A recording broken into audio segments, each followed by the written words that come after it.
안녕하세요. 배달파트너 채널입니다. 배달파트너 채널은 모든 라이더 및 파트너님들의 안전운전과 무사고를 기원합니다.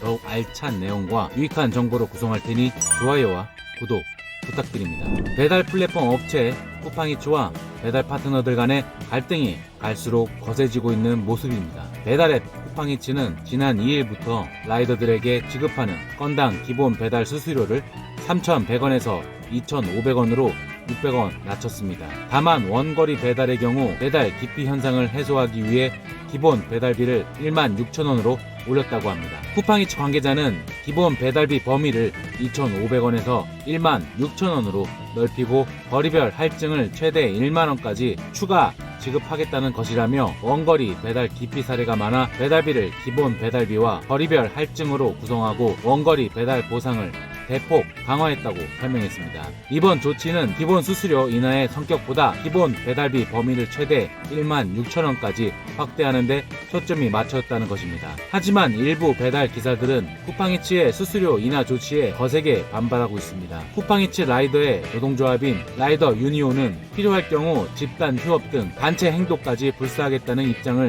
고수하고 있습니다. 배달 수수료가 건당 600원 줄어들면 라이더는 한 달에 약 20만원 안팎의 수익이 감소한다는 게 노조 측의 주장입니다. 3월 2일 일부 라이더들은 로그아웃 데이를 선포하고 대거 휴업에 들어갔습니다. 실제로 한 배달 기사 커뮤니티에는 오늘은 배달 안 한다, 쿠팡이츠 앱을 삭제했다 등 파업 인증 게시물이 연이어 올라왔습니다. 정치권에서는 박영선 더불어민주당 서울시장 후보를 중심으로 쿠팡이츠의 기본 배달료 인하 결정을 철회하라는 주장이 제기되기도 했습니다. 황방열 더불어민주당 서울시장 후보 대변인은 2일 서면 논평을 통해 이번 인하 결정으로 인해 배달 노동자들이 무리한 배달 수행으로 내몰리게 되는 것은 다명한 일이라며 그야말로 위험에 외주화이며 플랫폼 경제 독식 구조를 극명하게 보여주는 사례라고 밝혔습니다. 황 부 대변인은 쿠팡이츠 측은 원거리 주문 기피에 따른 할증 체계라고 말한다며, 그러나 이 업체 시스템상 한 건 주문만 받을 수 있는 점을 감안하면 15분에 한 건 배달을 해야 겨우 최저시급 8,750원을 넘길 수 있다며 쿠팡이츠는 배달 노동자의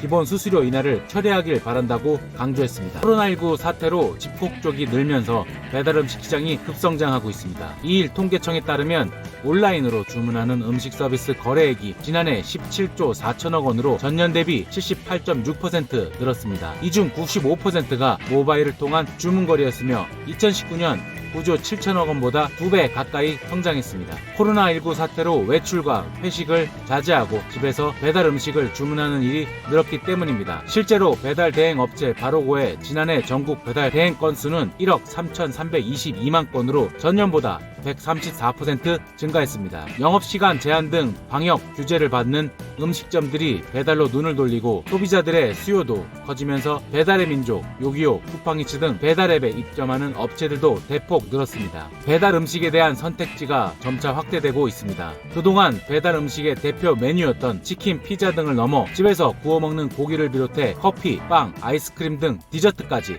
배달되고 있습니다. 배달 서비스를 하지 않던 스타벅스도 지난해 11월부터 배달 서비스를 시작했습니다. 하지만 소비자와 음식점의 부담을 키우는 과도한 배달앱 수수료는 여전히 해결돼야 할 숙제로 남아 있습니다. 서울시와 인천시 그리고 경기도가 발표한 배달앱 거래 관행 실태 조사 결과에 따르면 수도권 배달앱 가맹 음식점 10곳 중 8곳은 앱 운영업체의 광고비와 수수료가 과도하게 높은 수준이라고 응답했습니다. 점주들은 배달앱 입점 이유에 대해 55.5%가 업체 홍보가 편리하다고 답했고, 입점을 하지 않고는 영업 지속이 어려워서 라는 답변도 52.3%였습니다. 점주 10명 가운데 9명은 배달앱을 이용하지 않으면 매출이 약 40% 하락할 것으로 예상했습니다. 아울러 다수의 음식점들은 수수료 부담을 덜기 위해 시행하는 방법으로 41.7%가 소비자에게 배달료 청구, 20%가 음식값 상향 조정, 16.3%가 음식량 축소하는 방식으로 대응하고 있는 것으로